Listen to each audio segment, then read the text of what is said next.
Hello guys! For today's video, magluluto tayo ng escabeching bulad or tuyo.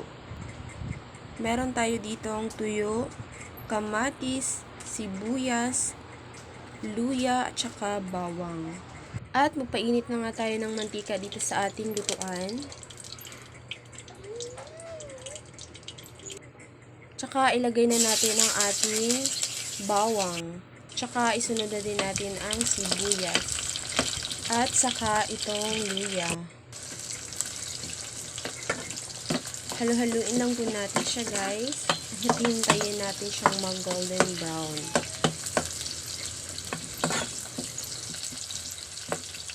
At saka pwede na po nating ilagay ang ating kamatis.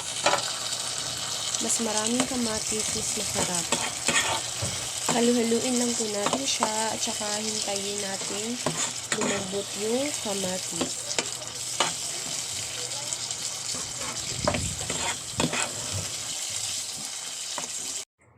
At ito na nga po guys, malambot na po yung ating kamatis.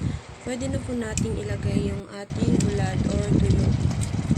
Yan, ilagay lang po natin siya sa ibabaw.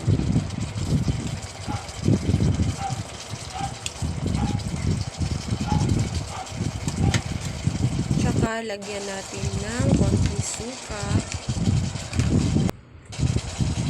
brown sugar, at saka magic sarap pang palasa. Ayan, halo-haluin lang po natin siya.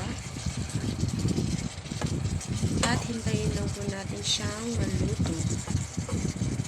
Sobrang sarap nito guys. Paniguradong makaka-extra rice na naman tayo nito. Taob talaga yung kaldero nito. At ito na nga po guys, ito na po yung ating escabeching bulad.